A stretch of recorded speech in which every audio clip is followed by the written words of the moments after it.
แต่ว่าเศรษฐกิจไม่ดีพอเข้าใจแต่ว่าโกง แต่เอารายโกงนี่รับไม่ได้ แล้วก็รู้สึกกระบวนการที่จะจัดการก็ช้าเกินไปนะครับอันเนี้ยจะเกิดความเสียหายนี้ผมก็ไม่ได้เช็คกับประเทศอื่นว่าตลาดบอนด์ตลาดพันธบัตรของเขาเป็นอย่างไรนะครับในขณะเดียวกันเนี่ยสิ่งที่มันเกิดขึ้นหลังจากที่เรามีวิกฤต 97 98 99 ก็คือธุรกิจของไทยคอร์ปอเรทของไทยเนี่ยก็กลัวเรื่องต่างประเทศก็มาเราก็เชียร์กันผมก็เชียร์นะเราตอนนี้ก็เชียร์เรื่องว่าประเทศไทยน่าจะมีตลาดบอนด์มันก็เกิดขึ้นจริงๆการสร้างเซลฟ์เฮลท์แมคานิซึมขึ้นมาดูแลเนี่ยก็เป็นเรื่องจำเป็นถูกต้องครับและมันจะยากตรงที่ว่าไอ้สแตนดาร์ดอันใหม่เนี้ยโยงใยไปหาเรื่องไอ้ global warming เพราะฉะนั้น ESG เนี่ยมันก็เป็นตัวเกณฑ์ใหม่ที่มาแรงซึ่งก็แปลว่าหน่วยงานของรัฐเท่านั้นนะฮะที่จะเป็นผู้ที่จะสามารถสนองความต้องการอันนี้ได้ก็มาตรฐานมันต้องมาจากภาครัฐส่วนเอกชนก็มีมาตรฐานเขาก็ทำมาขอให้มีทำงานได้รับมาได้ครับเพราะฉะนั้นก็ใครที่ฟังอยู่ก็กรุณาไปช่วยกันดูเร่งรัดมั่นใจไทยแลนด์กับคณิตแสงสุพรรณ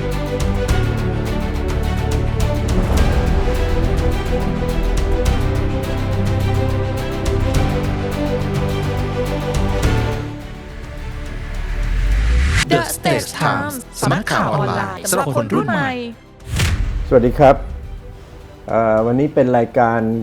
เดิมนะครับคือมั่นใจไทยแลนด์กับผมคณิตแสงสุพรรณเรามาคุยตอนที่2ต่อจากตอนที่แล้วกับอาจารย์ณรงค์ชัยอัครเสนีนะครับแล้วก็วันนี้ก็อัดรายการที่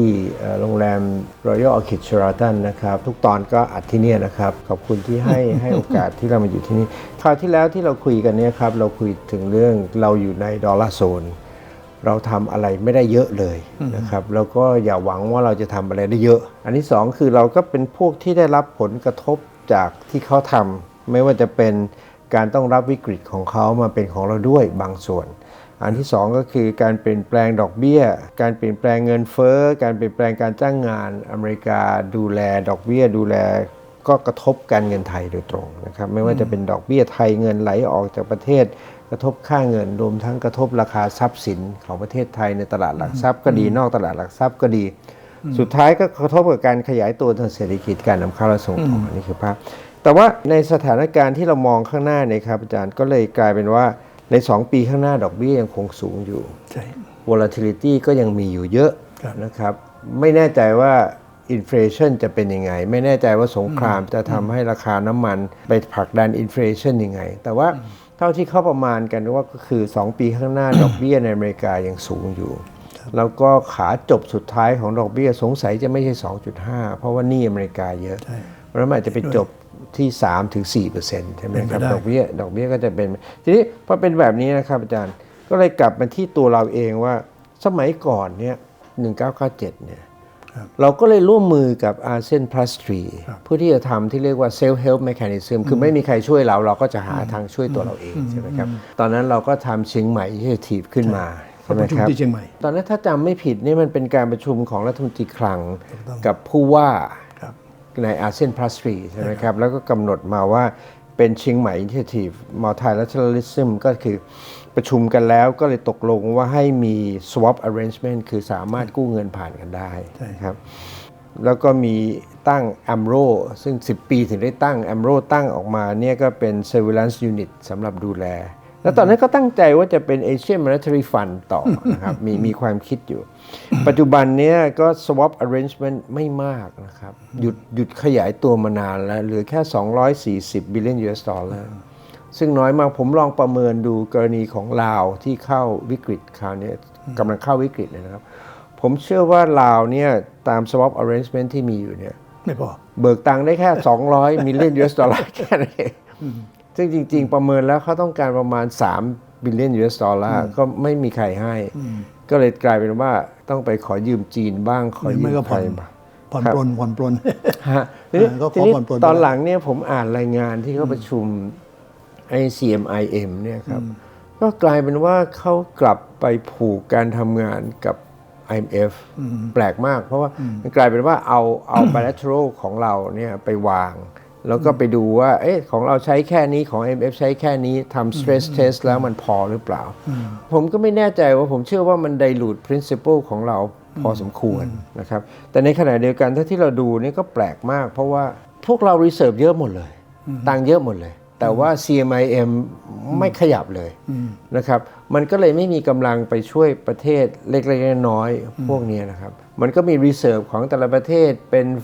first frontier ใช่ไหมครับเราก็หาอันที่2คือเป็นของเราเองในกลุ่มอาเซียน Plus 3เป็น second ใช่ไหมครับแล้วก็มี third ของ IMF พยายามจะให้มันจบโดยไม่ต้องไปขอเงื่อนไข IMF แต่วันนี้รู้สึกว่าตอนที่ลาวเข้า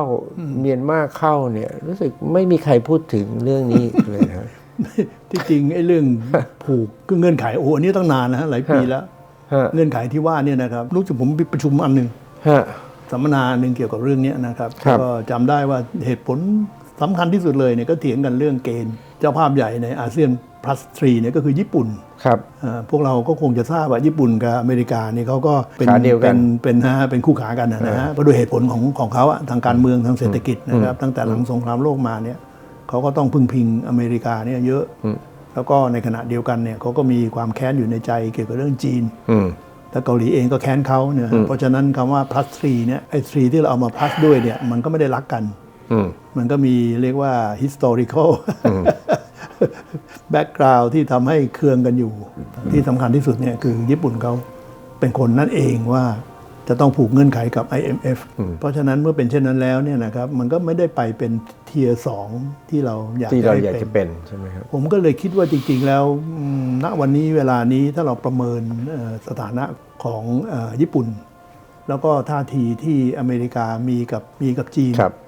นะครับที่จีนมีกับไต้หวันโยงไปหาอเมริกาอันนี้ผมว่าญี่ปุ่นก็ยังไม่เข้าข้างเรานะฮะญี่ปุ่นก็ยังไปเข้าข้าง IMF หรือสหรัฐอเมริกาอยู่นั่นเอง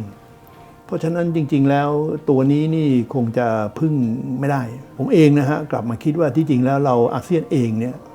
น่าจะทำอะไรกันเองไม่ต้องบวก3เพราะว่าจริงๆแล้วฐานะทางด้านการเงินของเราเนี่ยก็ไม่ใช่เล่นแต่ขอโทษมีวันประชุมวันนั้นมีสิงคโปร์เชียร์ด้วย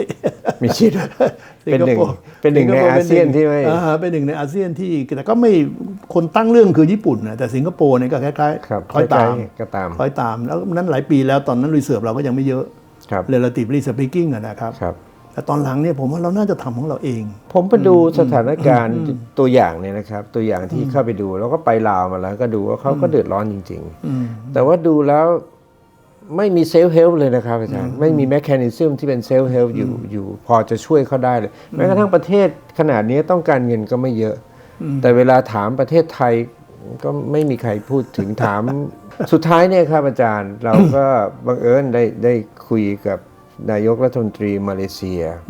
มาคุยกันเพราะนั้นอาจารย์คงจำได้อันวาอิบราฮิม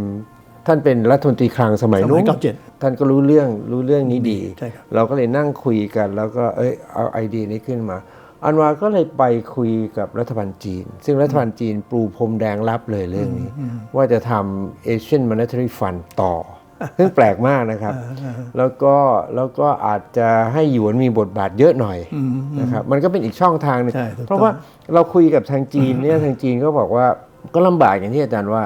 จะทำวันเบลวันโรดทุกคนก็เป็นหนี้จีนหมดใช่ไหมครับแต่ถ้าจะช่วยเหลือลาวเนี่ยให้เงินผ่านอาเซียน plus 3แล้วไปช่วยลาวยังดูมีสถานะมากกว่าไปเป็นลูกน้องจีนคนเดียวใช่ไหมครับก็เลยคิดว่าคงจะ revitalize พวกนี้กลับมาอาจารย์ว่ามันพอจะได้ไหมครับถ้าแนวโน้มอัน revitalize เนี่ยนะฮะสเต็ปต่อไปเนี่ยคนที่จะ contribute มากที่สุดอาจจะเป็นจีนครับตอนนู้นญี่ปุ่นครับตอนนี้อาจจะเป็นจีนถ้าเป็นจีนก็เป็นไปได้เพราะตอนนี้มาเลเซียเขาก็ทำหยวนโซนเป็น transaction กับจีนของเราก็ทำแล้วผมคิดว่ามันมีสองส่วนนะฮะในแง่ของอย่างเช่นประเทศเรากับลาวเนี่ยเรามีการซื้อของขายของกันที่จริงแล้วเนี่ยนะฮะเรื่องพลังงานเนี่ยเราซื้อก็ตั้งเยอะแยะเพราะฉะนั้นอันเนี้ยเราก็สามารถที่จะช่วยเขาได้นะฮะเพราะคือผลประโยชน์มันเชื่อมโยงกันหมดนะครับอาจารย์มันไม่ถ้าเขาเศรษฐกิจเขาล้มไปนี้มันก็ยิ่งยากเลยนะแต่ว่าเราไม่ได้มีหน่วยงานที่ตั้งเอาไว้เพื่อจะช่วยกันในเรื่องนี้เพราะฉะนั้นก็เราก็ได้แต่เสนอไปแล้วก็ไม่มีใครที่จะรับเรื่องไปทำต่อผมคุยกับท่านทูตเสียศักดิ์นะครับท่านทูตเสียศักดิ์ก็คุยกันว่าบทบาทของไทยในอาเซียนเนี่ยมันดูน้อยลงแต่อนาคตนี่คงจะมากขึ้นเพราะรัฐบาลให้ความสนใจมากขึ้น คุยกับรัฐมนตรีอรมนก็บอกว่าเรื่องการค้าเรื่องข้อตกลงระหว่างประเทศ รัฐบาลนี้ก็ให้ความสำคัญมากขึ้น เพราะฉะนั้นในอนาคตเนี่ยมันก็เป็นไปได้ที่รัฐบาลไทยจะเข้ามาดูแลเรื่องความร่วมมือทางด้านการเงินมากขึ้น อาจารย์ว่าไงครับมัน เห็นด้วยเลยเห็นด้วยเลยเห็นด้วยเลย แต่ว่ามันต้องมีตัวตนไงว่าใครจะเป็นคน ใครจะเป็นคนผลักดัน ใครเป็นคนผลักดันใช่ไหมครับซึ่งผมก็ไม่ทราบตอนนี้ผมก็ห่างจากแบงก์ชาติมาหน่อยละพักหนึ่งละก็ไม่ทราบแบงก์ชาตินั่นหรือไม่แต่ทั้งนี้มันเรื่องทั้งเงินทั้งการเงินทั้งการคลังอยู่ด้วยกันอยู่ด้วยกันเพราะฉะนั้นมันก็ต้องเป็นกระทรวงการคลังเป็นกระทรวงการคลังปกติกระทรวงการคลังก็นำเพราะสมัยที่เราทำตอนนู้นก็กระทรวงการคลังนำถ้าดูตัวบุคคลก็ต้องเป็นสำนักงานเศรษฐกิจการคลังทางอินโดนีเซียก็ดูเห็นด้วยนะครับไม่ได้เข้ากับเรื่องอเมริกาแล้วเนี่ยเขามาพูดเรื่อง BRICS เรื่องอะไรทางฝั่งนี้มากขึ้นก็เป็นเรื่องที่น่าสนใจดูว่า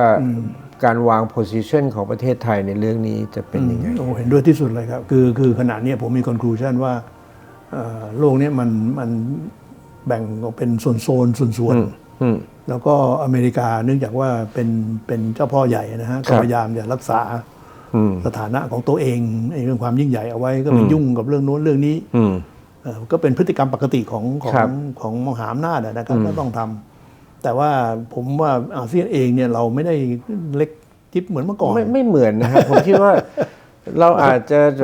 ดูแคลนตัวเองมากไปเพราะฉะนั้นจริงๆแล้วเนี่ยนะยิ่งอินโดนีเซียขึ้นมาผงาดอย่างมากในปัจจุบันเนี่ยนะครับแล้วเผอิญโชคดีที่อันวากลับมาเป็นนายกได้เนี่ยผมว่าน่าจะเป็นโอกาสที่ดีมากเพียงแต่ว่าทางฝั่งไทยเนี่ยผมยังไม่รู้ว่าทางสายรัฐบาลเนี่ยนะจะมีความสนใจเรื่องนี้ขนาดไหนอย่างไรทีนี้มีอีกอันหนึ่งครับอาจารย์ถ้าเราทำ CMI ตอนนั้นเนี่ยปี 1997 2000เราก็ทำ Self Help Mechanism พอปี 2002เนี่ยตอนนั้นเรา aggressive มากทำ Asia Bond Initiative ถูกไหมครับโครงการนี้ไปได้ดีมากเลยนะครับอาจารย์เพราะว่าใน ASEAN Plus 3เนี่ยบอลที่เป็น local currency ที่เราใช้เนี่ย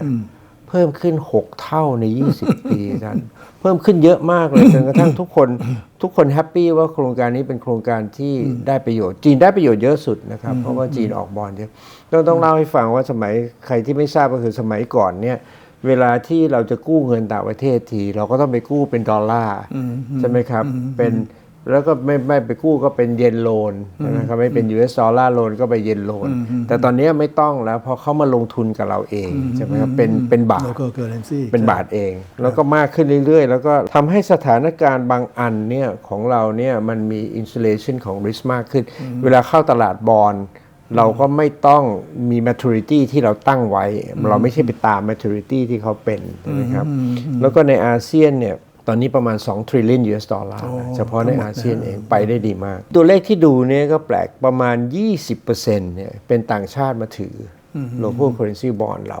เคยขึ้นไปสูงสุดประมาณ 30% ซึ่งก็ไม่เร็วนะครับทีนี้พอมันเป็นเครื่องมือแบบนี้เอเชียบอลก็คงเดินต่อเดินได้แล้วทีนี้คำถามกลับมาว่าบทบาทของเราในเรื่อง CMI ด้วยที่คุยกันแล้วในเรื่องนี้ในเรื่องเอเชียบอลเนี่ยหรือว่าแมคคานิซึมอื่นๆที่เราจะต้องดูเนี่ยมันมีอะไรที่เราต้อง cover อีกไหมครับเดี๋ยวขอย้อนเรื่องนิดหนึ่งนะครับประการแรกเลยเนี่ยผมดีใจมากที่ตลาดบอลของเราโตมาได้ขนาดนี้ครับแน่นอนนะครับสมัยก่อนมีแต่บอลรัฐบาลแล้วก็จากดร.คณิตเองเนี่ยก็เคยมีบทบาทในการทำให้บอลรัฐบาลอายุยาวขึ้นนะฮะ10 ปี 20 ปี 30 ปีก็เกิดขึ้นสมัย30 ปีปี 2,000 กว่ามาเนี่ยนะครับในขณะเดียวกันเนี่ยสิ่งที่มันเกิดขึ้นหลังจากที่เรามีวิกฤต 97 98 99 ก็คือธุรกิจของไทยคอร์ปอเรทของไทยเนี่ยก็กลัวเรื่องต่างประเทศก็มาเราก็เชียร์กันผมก็เชียร์นะดร.คณิตก็เชียร์เรื่องว่าประเทศไทยน่าจะมีตลาดบอล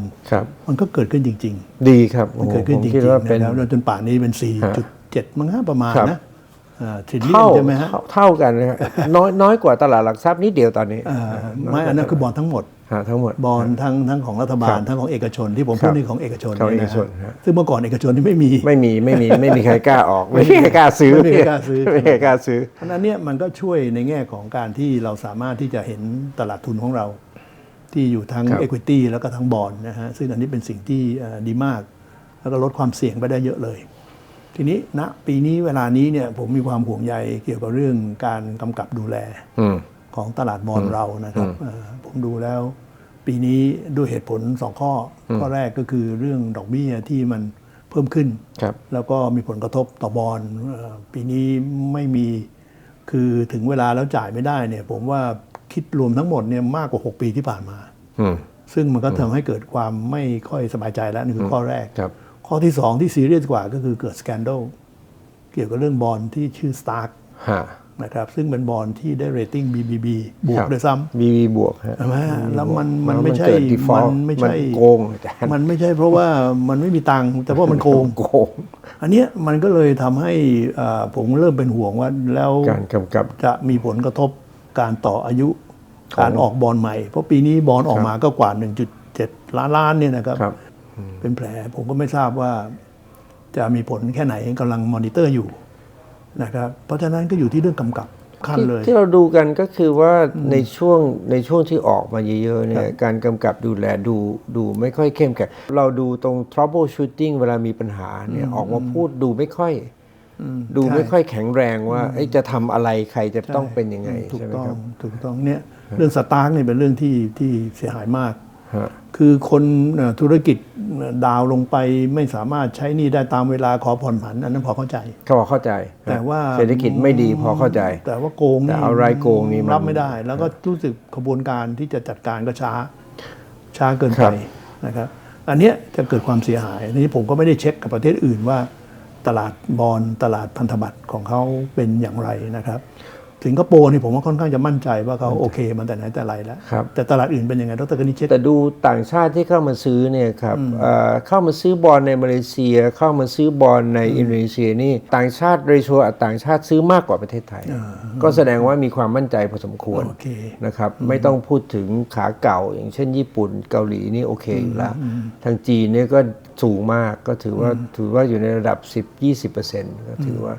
แสดงว่ามอนิเตอร์จากคนข้างนอกมาแต่ที่อาจารย์มีความเห็นก็คือตอนนี้เขากำลังดูเรื่องนโยบายรัฐบาลที่ทำอยู่กับเรื่อง risk ที่เกิดขึ้นในระบบการเงินของประเทศไทยใช่ไหมครับแล้วก็ถ้าเขาออกเนกาทีฟเอาลุกมาเนี่ยมันจะผมคิดว่าที่เราพยายามเตือนเนี่ยครับก็คือว่าสมัยเราเข้าวิกฤตเนี่ยตัวนี้มันเป็นตัวซ้ำเติมมันจะลดเรตติ้งเราเมื่อวันที่เราไม่ดีจริงๆไม่ดีแล้วทั้ง Moody ทั้ง S&P นะฮะมันเก็ต Moody แบบดูเดือดถ้าอาจารย์ถามว่าประเทศอื่นเป็นไงผมว่าโอเคนะครับตอนนี้มาเลเซียก็บริหารเศรษฐกิจได้ดูดีขึ้นนะครับเทียบกับรัฐบาลก่อนทางอินโดนีเซียถึงแม้จะเปลี่ยนรัฐบาลก็ดูเหมือนยังมั่นคงอยู่นะครับคงจะไม่มีอะไรหนักก็มีประเทศไทยต้องคอยดูนิดนึงหวัดเสียวกลัวที่สุดคือกลัวเนกาทีฟเอาลุกเนี่ยกลัวที่สุดผมก็รู้สึกตังหงิดอยู่นะครับเพราะว่าตัวที่เราเห็นเนี่ยมันมีการถอนการลงทุนค่อนข้างเยอะใช่ไหมครับเยอะมากกว่าประเทศดูจากค่าเงินที่ลดลงเนี่ยนะครับค่าเงินเราลดลงตามทุกคนลดลงหมดนะครับแต่เราลดค่อนข้างเยอะแสดงว่ามันมีเอาท์โฟลว์ค่อนข้างเยอะสำหรับปีนี้ใช่ไหมก็แสดงว่าเขา wait and seeเขากำลัง wait and see ดูว่าสถานการณ์จะปรับ strategy การลงทุนอย่างส่วนนี้อาจารย์คิดว่าไอ้ตัว CMI ที่เราคุยกันเนี้ยก็น่าจะมีผมว่าควรจะ reactivate นะฮะแล้วคาดว่าจีนคงจะมาเป็นตัวสำคัญนะครับในการที่จะส่วนเอเชียบอลนี่ก็โอเคก็เดินได้ยกเว้นบอลประเทศไทยผมคิดว่าเราต้องโปรโมทไอเดียเรื่อง governance มากกว่านี้นะครับผมแน่นอนผมว่าทุกประเทศไม่ใช่ประเทศไทยประเทศเดียวต้องโปรโมทเรื่อง governance regulator กับ governance แน่นอนเรา regulate มากมันก็ไม่เกิดใช่ไหมเราก็ต้องมี moderate regulating แต่ว่า governance นี่สำคัญมากตัวที่ไปเนี่ยครับตัว Asia Bond เนี่ยการรันโดย ADB และทีมที่เคยทำงานเนี่ยค่อนข้างจะโอเคนะครับคือหนึ่งเนี่ยตอนนี้เขา move ไปทำ green bond ละเพราะฉะนั้น progress ของเขาตามกับสถานการณ์ที่จะเป็นการกู้เงินผ่านบอนด์เนี่ยทำได้ advance ทีเดียวเขาเคยมาคุยกับเราเหมือนกันเราก็กำลังrespond ว่าเราจะทำ green bond ในประเทศไทยยังไงเดี๋ยวดูวัดคาร์บอนเครดิตทำโน่นทำนี่ยังดีใจนะครับอย่างน้อย CMI ก็ต้อง restructure กันอีกสักรอบหนึ่งในขณะเดียวกันก็เอเชียบอลก็พอไปได้นะครับก็คิดว่าเครื่องมือที่เราช่วยกันดูแลกันมาก็อยู่ในสภาพที่พอแต่ว่าการทำ green bond นี่ก็ไม่ง่ายนะไม่ง่ายครับไม่ง่ายเพราะว่าปัญหาของมาตรฐานการวัดครับ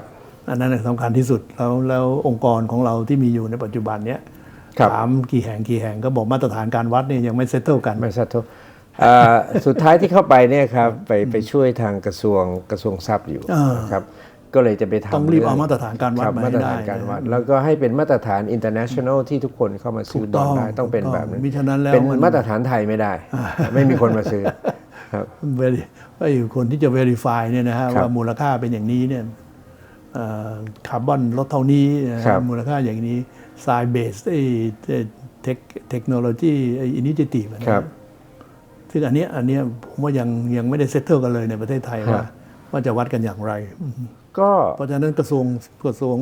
ครับก็ ท เข้า รัพ ไป ยาก ดู รเนี่ยนะ ค ฮะ บเข้าไปช่วย เพ ดู ราะว่าไอ้ greenhouse gas เพราะ organization ว่า ก็อยู่ที่นี่ใช่ไหมครับ เพราะว่าเครื่องมือทางด้านการเงินเนี่ยมันต้อง move เร็วเพื่อที่จะจับกับ ถูกต้องเดี๋ยวนี้ จับกับ แบงค์ real sector ที่มันทำได้ แบงก์ประกาศนโยบายมานะฮะว่าจะการปล่อยกู้เงินเนี่ยจะต้องมีไอ้ ESG ครับ เท่านั้นเท่านี้นะฮะ ครับ มีโยงใยไปหาเรื่องคาร์บอนเนี่ยเสร็จแล้วใครจะไปน ไม่รู้ใครวัด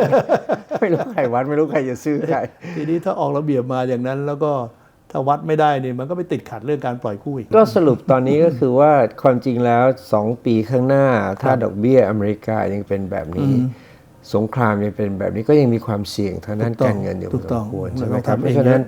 การสร้าง self help เย mechanism อะ ขึ้น ต้อง มา เยอะเลย ดูแลเนี่ยก็เป็นเรื่องจำเป็น ถูกต้องครับ และมันจะยากตรงที่ว่าไอ้สแตนดาร์ดอันใหม่เนี้ย ครับ มันโยงใยไปหาเรื่องไอ้ global warming ครับ เพราะฉะนั้น ESG เนี่ยมันก็เป็นตัวเกณฑ์ใหม่ที่มาแรง ซึ่งก็แปลว่าหน่วยงานของรัฐเท่านั้นนะฮะที่ ค จะ รับ เป็นผู้ที่จะสามารถสนองความต้องการอันเนี้ยได้ ก็มาตรฐานมันต้องมาจากภาครัฐ ถูกต้อง ใช่ไหมครับ อันนี้ ส่วนเอกชนก็มีมาตรฐานเขาก็ เขาก็รับ ทำ มาขอให้มี เขา นะครับ ทำงาน เขา ได้ ก็รับมาได้ ครับ เพราะฉะนั้นก็ใครที่ฟังอยู่ก็กรุณาไป กรุณาไปช่วยกันดู เร่งรัด ก็ช่วยกันนะครับ รั อา ฐ จารย์ บาล เรารายการนี้เพียงแต่ว่าอยากจะให้ความเห็นในเชิงวิชาการ แล้วก็ข้อเสนอแนะที่เป็น professional จริงๆนะครับไม่ได้มีธุรกิจไม่ได้มีอะไรเกี่ยวข้องกับใครทั้งนั้น แต่ว่าพยายามสร้างประเทศไปข้างหน้านะครับรายการของเราคือรายการมั่นใจไทยแลนด์นะครับกับผมคณิตแสงสุพรรณต้องขอบคุณอาจารย์ณรงค์ชัยเป็นอย่างยิ่งนะครับ วันนี้ถือว่าเป็นเทปประวัติศาสตร์ เราจะเก็บด็อกิเมนต์นี้ไว้ว่าวันนี้เราพูดอะไรกัน แล้วก็ส่วนใหญ่มันเป็นประสบการณ์ในอดีตนะครับ ที่คนรุ่นใหม่อาจจะไม่ค่อยได้ฟังละ แล้วอาจารย์ณรงค์ชัยก็ให้ความเห็นว่าจำเป็นจะต้องพูดเรื่องนี้ให้คนเข้าใจเยอะๆนะครับเพื่อที่จะไม่ได้ sorry ไม่ต้องทะเลาะกันนะครับ ในเรื่องที่ไม่จำเป็นนะครับก็ขอบคุณอาจารย์มากค ค รั รั บบ ขอบคุณครับ มาก สวัสดีครับ สวัสดีครับ ครับรายการมั่นใจไทยแลนด์ก็มาได้ทั้งหมด 5 ตอนนะครับ ก็จะมีต่อไปเรื่อยๆนะครับ ตามสาระที่เราคิดว่าเป็นเรื่องสำคัญที่จะทำให้พวกเรามีความรู้ทางเชิงวิชาการ แล้วก็มีแนวทางที่จะทำงานต่อไปในอนาคตนะครับครับแล้วพบกันใหม่ในตอนต่อไปนะครับขอบคุณมากครับ มั่นใจไทยแลนด์กับคณิตแสงสุพรรณ